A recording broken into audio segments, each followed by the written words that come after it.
Mutual fund सही है। Long term के लिए एसआईपी के ज़रिए या फिर लमसम के ज़रिए हम हमारी इन्वेस्टमेंट कर सकते हैं। हमारा चाइल्ड एजुकेशन का प्लान हो, चाइल्ड मैरिज का प्लान हो या फिर रिटायरमेंट का प्लान हो, एक लंबे समय के लिए हमें कौन से म्यूचुअल फंड में इन्वेस्ट करना चाहिए, तो काफ़ी सारे एडवाइज़र हमें बता सकते हैं। लेकिन क्या कोई ये भी बताता है कि कौन सी म्यूचुअल फंड में इन्वेस्टमेंट नहीं करनी चाहिए? कौन सी म्यूचुअल फंड से हमें दूर रहना चाहिए? आज की वीडियो में वही देखेंगे।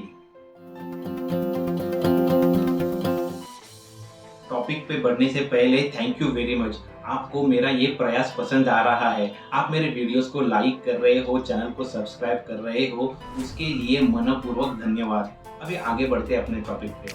दोस्तों, goal oriented investment mutual fund के जरिए की जा सकती है और उसके लिए जो महत्वपूर्ण कंसेप्ट है वो है डाइवर्सिफिकेशन का। और हमारी कोई भी म्यूचुअल फंड की इन्वेस्टमेंट हो, ये कंसेप्ट को हम अनदेखा नहीं कर सकते। और अगर डाइवर्सिफिकेशन रखना है तो हो सकता है हम लार्ज कैप फंड चुने, स्मॉल कैप चुने या फिर मिड कैप चुने, लेकिन ये डाइवर्सिफिकेशन हमेशा रहना चाहिए। अगर आप अभी ये भी सवाल पूछोगे कि स्मॉल कैप फंड में तो रिस्क ज़्यादा होती है, फिर आप स्मॉल कैप क्यों सजेस्ट कर रहे हो? दोस्तों, भले स्मॉल कैप म्यूचुअल फंड में रिस्क है, लेकिन पूरी की पूरी तरीके से हमारी इन्वेस्टमेंट 100% स्मॉल कैप फंड में स्मॉल कैप कंपनीज में नहीं जाती। वो केवल 65% तक स्मॉल कैप कंपनीज में रहती है और बाकी की 35% तक की इन्वेस्टमेंट लार्ज और मिड कैप में हो सकती है, फंड के एक्सपर्ट्स जो भी मैनेज करते हैं उसके अनुसार। यानी लार्ज कैप, मिड कैप या स्मॉल कैप या फिर हाइब्रिड फंड हो या फिर फ्लेक्सी कैप जैसा फंड हो, यहाँ पे डाइवर्सिफिकेशन हमेशा ध्यान में रखा जाता है। लेकिन दोस्तों, एक फंड है जहाँ पे डाइवर्सिफिकेशन नहीं होता और उसे कहते हैं सेक्टोरियल फंड या थीमेटिक फंड। इस थीमेटिक फंड में होता क्या है, एक पर्टिकुलर थीम होती है, फिर हो सकता है वो फार्मा इंडस्ट्री की हो या फिर सेक्टोरियल कोई इंफ्रास्ट्रक्चर की हो। उसी सेक्टर में हमारी पूरी इन्वेस्टमेंट कॉन्सेंट्रेटेड होती है। होता क्या है, कोई भी एक पर्टिकुलर सेक्टर हमेशा जो भी हमारे गोल्स है वो 15, 20 या 25 साल के होते हैं, तो वो सभी सालों के लिए कंटिन्यूअसली परफॉर्म नहीं करते रहता। कोई एक पर्टिकुलर सेक्टर कोई पर्टिकुलर समय के लिए अच्छा परफॉर्म करता है तो कोई समय के लिए परफॉर्म नहीं करता। जैसे अगर एग्जाम्पल के लिए देखा जाए तो अभी गवर्नमेंट का फोकस इंफ्रास्ट्रक्चर पे है, तो इंफ्रास्ट्रक्चरल फंड है वो अच्छे परफॉर्म जरूर करेंगे, लेकिन हो सकता है 5 साल बाद गवर्नमेंट चेंज हो जाए, तो वहां पे क्या होगा, नए गवर्नमेंट का समझो फोकस कोई दूसरे सेक्टर पे हो, तो फिर इंफ्रास्ट्रक्चर परफॉर्म न करते हुए वो सेक्टर में हमें तेजी देखने मिलेगी। तो ऐसे में उस समय ये इंफ्रास्ट्रक्चर फंड अच्छे से परफॉर्म नहीं करेगा। एग्जाम्पल से ये कंसेप्ट समझने के लिए हम कोई सेक्टोरियल फंड के एग्जाम्पल्स भी देख लेते हैं।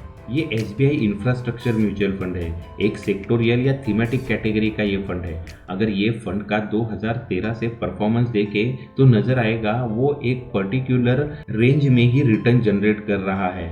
रिटेल इन्वेस्टर को ऐसे फ्लैट रिटर्न देने वाले फंड में बने रहना मुश्किल हो जाता है और जल्द ही वो इससे बाहर भी निकल जाता है। अगर इस फंड का अलोकेशन कौन से सेक्टर में है, कौन से कंपनियों में है, वो देखा जाए तो हमें नजर आएगा पूरा energy, communication, construction, metal mining ऐसे वाले कंपनीज में इसका मेजर अलोकेशन है, जो इंफ्रास्ट्रक्चर बिल्ड करने में मदद करती है ऐसी वाली कंपनियां।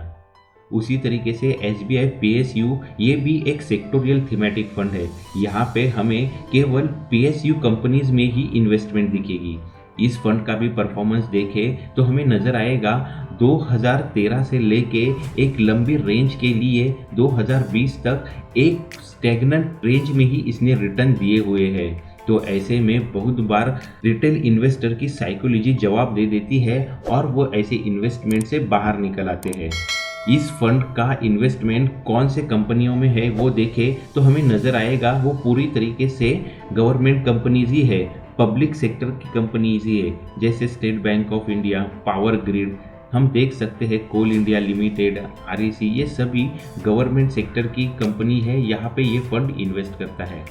अभी जो स्क्रीन पे दिख रहा है वो पारंपरिक फ्लेक्सी कैप फंड है, जो स्मॉल, मिड और लार्ज कैप कैटेगरी में इन्वेस्ट करता है। ये फंड का परफॉर्मेंस देखे तो 2013 से एक कंटिन्यूअस ग्रोइंग ग्राफ हमें यहाँ पे देखने मिल रहा है। अगर दोस्तों एक रिटेल इन्वेस्टर को थोड़ा भी अपनी इन्वेस्टमेंट में ग्रोथ दिख रहा है तो वो ऑटोमेटिकली मोटिवेटेड रहता है अपनी इन्वेस्टमेंट के लिए। और इस फंड का अगर अलोकेशन देखें तो कौन से कंपनियों में है वो हमें मिक्स दिखाई देगा।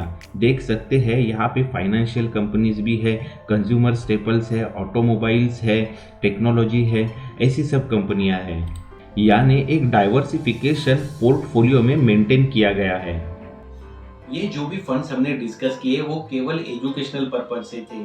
उम्मीद है आज के वीडियो से आपको जरूर कुछ न कुछ नॉलेज मिला होगा जो आपके सेल्फ फाइनेंस में आपकी मदद करेगा। Stock analysis, mutual fund analysis, money concept, finance news, इनके रिलेटेड वीडियोस ये चैनल पे आते रहते हैं। अगर आप ये टॉपिक में इंटरेस्ट रखते हो तो चैनल को जरूर सब्सक्राइब करें। जल्द ही मिलते हैं ऐसे ही नॉलेजेबल नेक्स्ट वीडियो में। Thanks for watching.